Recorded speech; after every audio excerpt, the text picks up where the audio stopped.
कुछ चीजें हमने यूनाइटेड स्टेट्स ऑफ अमेरिका से ही लिया, लेकिन उसको बदल दिया। ये इंडिया के कॉन्स्टिट्यूशन की एक खास बात है। हमने कुछ चीजें यूएसए से ली, कुछ इंग्लैंड से ली, कुछ साउथ अफ्रीका से ली, कुछ आयरलैंड से ली, लेकिन उसको अपने अनुसार बदल दिया। इनमें से एक चीज जो ली हमने यूएस के कॉन्स्टिट्यूशन से, यूनाइटेड स्टेट्स के सिस्टम से, उसको बोला जाता है जुडिशियल रिव्यू, न्यायिक समीक्षा। ये जो कॉन्सेप्ट है जुडिशियल रिव्यू का कॉन्सेप्ट, ये हम लोगों ने यूएसए से लिया, लेकिन पूरी तरह से बदल दिया। और कैसे बदल दिया, कौन ज्यादा पावरफुल है, कौन कमजोर है, ये सब कुछ आज हम बताएंगे इन दिस क्लास।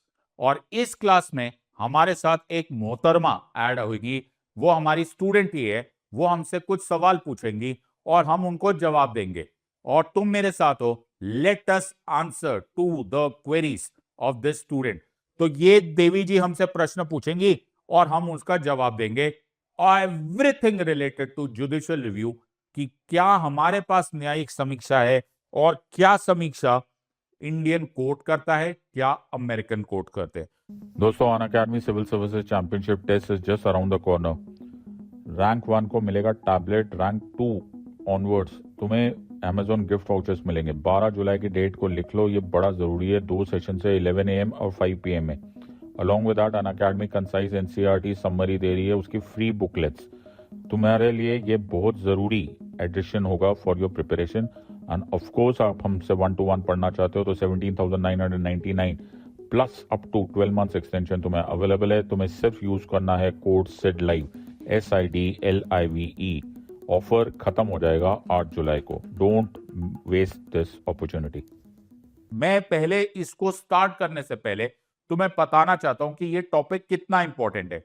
ये टॉपिक इतना इंपॉर्टेंट है कि 2026, इस साल तो यार भयंकर ही एग्जाम आया था, लेकिन इससे पहले भी 2023 में एक भयंकर एग्जाम आया था। उस समय ये क्वेश्चन पूछा गया था। ये यूपीएससी प्रीलिम्स का 2023 का क्वेश्चन है, और उस साल धमाका हो गया था। उन्होंने क्वेश्चन पूछ लिया, in essence what does the word due process of law mean, in essence. और उसमें 4 चॉइसेस आ गई, principles of natural justice, procedure established by law, fair application of law, और इक्वालिटी बिफोर लॉ।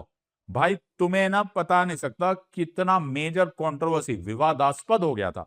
लेकिन अगर तुम आज का वीडियो देख लो तो मैं तुम्हें यकीन दिलाता हूं कि अगले 15 मिनट में तुम सबसे डिफिकल्ट क्वेश्चन ऑफ 2023 आंसर दे पाओगे, और टू सेटिस्फैक्शन बिल्कुल टेक्निकली करेक्ट आंसर दे पाओगे।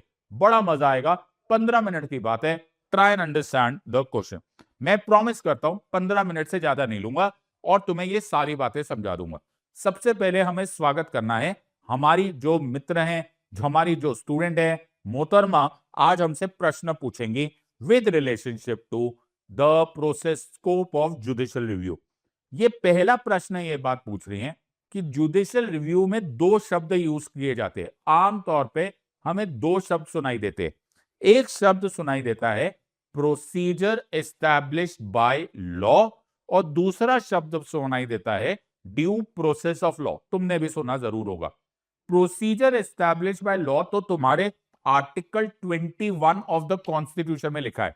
तो अगर तुम आर्टिकल 21 ऑफ द कॉन्स्टिट्यूशन खोल के देख लो तो आर्टिकल 21 में लिखा हुआ है, no person shall be deprived of his life और personal liberty except according to procedure established by law. ये मैं नहीं पढ़ रहा, ये कॉन्स्टिट्यूशन में लिखा है। तो हमारे कॉन्स्टिट्यूशन में लिखा हुआ है प्रोसीजर एस्टैब्लिश्ड बाय लॉ। लेकिन अगर तुम्हारे पास अमेरिकन कॉन्स्टिट्यूशन आ जाए, कभी मिल जाए या पीडीएफ हो जाए तो आप पढ़ लेना, वहां प्रोसीजर एस्टैब्लिश्ड बाय लॉ नहीं लिखा होगा, वहां पर लिखा होगा ड्यू प्रोसेस ऑफ लॉ। तो मोहतरमा हमसे पूछ रही है कि प्रोसीजर एस्टैब्लिश्ड बाय लॉ और ड्यू प्रोसेस ऑफ लॉ के बीच में जो भी डिफरेंस है, क्या मैं उस पर कुछ क्वेश्चन पूछ सकती हूँ? मैंने बोला मोहतरमा बी माई गेस्ट, आप पूछिए, मैं जवाब का आपको सारे के सारे जवाब दूंगा। So let's have the first question from here. इनका नेक्स्ट है, देवी जी हमसे पूछ रही हैं, क्या जुडिशियल रिव्यू जिस तरह से अमेरिका में किया जाता है एज अपोज टू जैसे इंडिया में किया जाता है, ये अलग अलग है? मैं उनको 100% यकीन दिलाता हूं कि है तो दोनों तरफ जुडिशियल रिव्यू, लेकिन उसका स्कोप अलग है। मतलब कौन कितना पार्ट को और कौन से पार्ट को चेक कर सकता है, ये फर्क है। क्या चेक किया जा सकता है, कितने किस हद तक चेक किया जा सकता है, ये अलग है। दोनों कोर्ट्स के पास, मेरे भी सुप्रीम कोर्ट और हाई कोर्ट के पास वो पावर है कि वो चेक कर सकती है कि पार्लियामेंट ने लॉ बनाया या नहीं बनाया। उसी तरह से एग्जीक्यूटिव अपना काम कर रहा है कि नहीं। जुडिशियल रिव्यू हमारे पास भी है और वही सुप्रीम कोर्ट ऑफ यूएसए के पास भी है, लेकिन उनका जो स्कोप है वो अलग है। अब मोहतरमा ने प्रश्न पूछ लिया, मैंने भी एक लाइन में आंसर दे दिया यार, लेकिन मैं गारंटी से बोलता हूं कि इसके बाद एक और प्रश्न आएगा और 100% आएगा। अब वो पूछ रही हैं कि इंडिया के जो स्कोप ऑफ जुडिशियल रिव्यू है उसको नैरो क्यों बोला जाता है। इसको बोलते हैं वाइड, इसको बोलते हैं नैरो। क्या मैं सबको चेक कर सकता हूं कि मैं सिर्फ थोड़ी सी बात चेक कर सकता हूं। तो हमारे देश में थोड़ी सी बात अलाउड है, पूरा का पूरा नहीं चेक किया जा सकता। अब क्या नहीं चेक किया जा सकता, इसको थोड़े समय में देखते हैं। तो मैं मोहतरमा का जवाब दे रहा हूं, इसमें किसी और की गलती नहीं है। इसमें वर्ड्स ही लिखे हुए, क्या लिखा हुआ है, प्रोसीजर एस्टैब्लिश्ड बाय लॉ। इन चारों वर्ड्स को दीवारों पे लिख लो। Procedure established by law check किया जा सकता है। मेरे कोर्ट्स केवल चेक कर सकते हैं प्रोसीजर, प्रोसीजर, प्रोसीजर, प्रोसीजर। तो मोहतरमा पूछ रही है इसका मतलब क्या है, प्रोसीजर एस्टैब्लिश्ड बाय लॉ का मतलब क्या है। लेट से कानून बन गया और कानून में यह लिखा हुआ है कि पुलिस वाला तुम्हारे घर में आकर अरेस्ट कर सकता है, बशर्ते कि वो तुम्हें एक पहले नोटिस दे दे। वो एक नोटिस दे दे, फिर तुम्हें अरेस्ट कर ले, फिर तुमको गिरफ्तार कर ले। तो हम प्रोसीजर एस्टैब्लिश बाय लॉ का मतलब ये होगा, वो सिर्फ कोर्ट इतना चेक करेगा कि नोटिस दिया या नहीं दिया। नोटिस दे दिया है तो गिरफ्तारी जायज है, लीगल है, वैलिड है, कॉन्स्टिट्यूशनल है। नोटिस नहीं दिया तो गिरफ्तारी इलीगल है, नाजायज है, अनकॉन्स्टिट्यूशनल है। So the point here is, यहां पर मोहतरमा मुझसे पूछ रही है एक्चुअली क्या मीनिंग है। तो मैंने अभी एग्जांपल दिया, सिर्फ कोर्ट ये चेक कर रहा है कि क्या लीगल प्रोसीजर फॉलो किया गया या नहीं। कुछ भी करने से पहले सिर्फ ये चेक किया जाता है कि आपने प्रोसीजर फॉलो किया या नहीं, कार्रवाई ठीक से हुई या नहीं, प्रोसीजर हुआ या नहीं, जो भी कागज कलम लिखना था वो हुआ या नहीं हुआ, हो गया। तो procedure establish by law satisfied, tick mark, tick mark, tick mark, tick mark, game up. This is procedure established by law. इस प्रोसेस को, इतने ही स्कोप को प्रोसीजर एस्टैब्लिश बाय लॉ बोलते हैं और ये नैरो है। अच्छा जी, अब मोहतरमा ये पूछ रही हैं क्या इंडियन कोर्ट्स में, पहले की बात है अब तो बदल गया, लेकिन पहले के कोर्ट्स में क्या ये चेक करते थे हमारे कोर्ट्स कि लॉ फेयर है या नहीं, जायज है या नहीं। नहीं, पहले ऐसे कोर्ट्स हमारे चेक नहीं करते थे। एक बड़ी फेमस जजमेंट थी ए गोपालन वर्सेस स्टेट ऑफ मद्रास 1950, जिसमें सुप्रीम कोर्ट ने बोला हमारा ये काम ही नहीं है कि हम लॉ फेयर है या नहीं, जायज है या नहीं, न्याय संगत है या नहीं, principles of natural justice follow हो रहा है या नहीं, लॉजिकल है या नहीं, ये हम नहीं चेक करेंगे। हम केवल चेक करेंगे प्रोसीजर एस्टैब्लिश्ड बाय लॉ।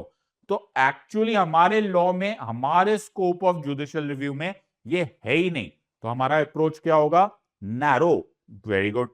अब मोहतरमा मुझसे अगला बात पूछ रही है कि इंडिया का तो आपने बता दिया, अब आप अमेरिका का भी बता दो। अमेरिका में वर्ड्स लिखे हुए हैं due process of law. India में क्या लिखा हुआ है, इंडिया में लिखा हुआ है procedure establish by law. America में क्या लिखा हुआ है कॉन्स्टिट्यूशन में, ड्यू प्रोसेस ऑफ लॉ। तो अब ड्यू प्रोसेस ऑफ लॉ एक हाथ में और प्रोसीजर एस्टैब्लिश बाय लॉ दूसरे हाथ में। Let us compare this. So मोहतरमा मुझसे अगला प्रश्न पूछ रही है क्या इसका मतलब है ड्यू प्रोसेस ऑफ लॉ ज्यादा ताकतवर है। 100%। क्यों, क्योंकि ड्यू प्रोसेस ऑफ लॉ में दोनों चीजें चेक हो जाएगी, प्रोसीजर फॉलो हुआ या नहीं, नंबर वन। दूसरा कि लॉ जायज है या नहीं, लॉ फेयर है या नहीं, लॉ रीजनेबल है या नहीं, लॉ में principles of natural justice follow हो रहा है या नहीं। जब दोनों चेक हो रहा है तो वाइडर कौन सा हुआ? Due process of law. अब इंडिया में क्या हुआ? Narrow, procedure establish by law. America में क्या हुआ?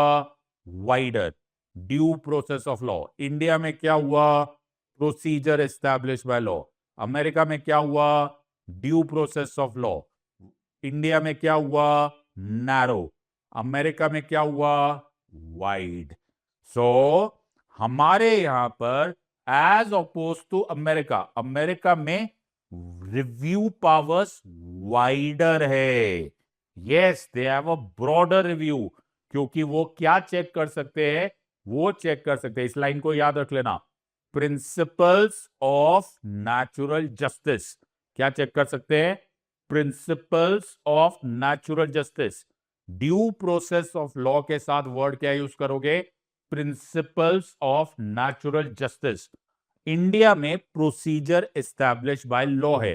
लेकिन देवी जी, आपको कुछ बताना चाहूंगा कि एक केस था, the case was Maneka Gandhi versus union of India 1978, जिसमें हमारे सुप्रीम कोर्ट ने ये जो प्रोसीजर एस्टैब्लिश बाय लॉ वाला वर्ड है, इसका मीनिंग उतना ही बड़ा कर दिया जितना कि ड्यू प्रोसेस ऑफ लॉ है।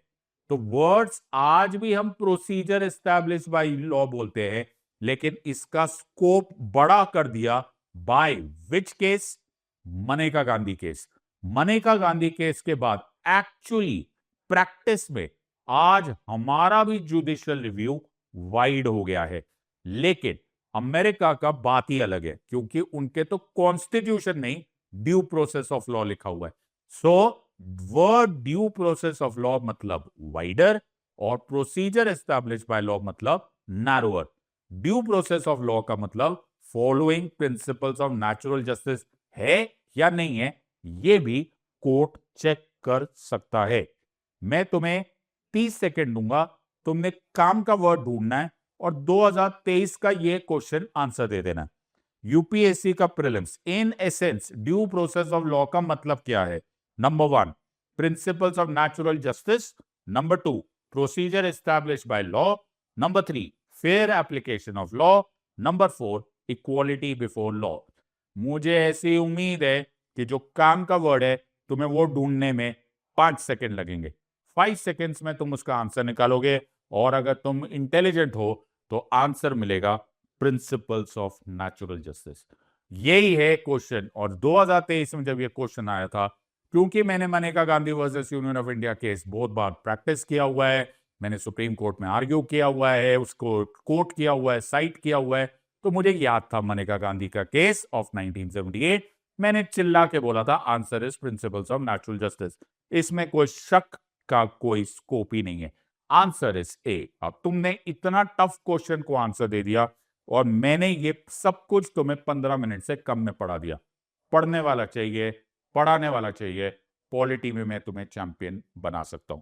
So if you like this, अगर तुम सही मायनों में पढ़ना चाहते हो, एक सब्जेक्ट एक्सपर्ट से पढ़ना चाहते हो, एक डिसिप्लिन से पढ़ना चाहते हो, मेरी क्लास में कोई नॉनसेंस अलाउड नहीं है, कोई टाइम पास अलाउड नहीं है, सिर्फ फोकस से पढ़ाई, करियर, अपना टारगेट अचीव करना है, तो don't forget to use the code SIDLIVE। दोस्तों, Unacademy civil services championship test is just around the corner. Rank 1 को मिलेगा टैबलेट, रैंक 2 ऑनवर्ड्स तुम्हें Amazon गिफ्ट वाउचर्स मिलेंगे। 12 जुलाई की डेट को लिख लो, ये बड़ा जरूरी है। 2 सेशन से 11 AM और 5 PM में। Along with that Unacademy concise NCERT summary दे रही है, उसकी फ्री बुकलेट्स। तुम्हारे लिए ये बहुत जरूरी एडिशन होगा for your preparation. And of course आप हमसे 1-to-1 पढ़ना चाहते हो तो 17,999 plus up to 12 months extension तुम्हें अवेलेबल है। तुम्हें सिर्फ यूज करना है कोड SIDLIVE, SIDLIVE। ऑफर खत्म हो जाएगा 8 जुलाई को। Don't waste this opportunity. I hope you have enjoyed this. अगर मजा आया तो कमेंट्स में ड्रॉप करो, कोई डाउट आ रहा है तो पूछो, कोई नया टॉपिक चाहते हो तो पूछो। मैं जवाब ना भी दूं, लेकिन मैं कमेंट्स जरूर देखता हूं। आई hope you have enjoyed this. God bless and जय हिंद।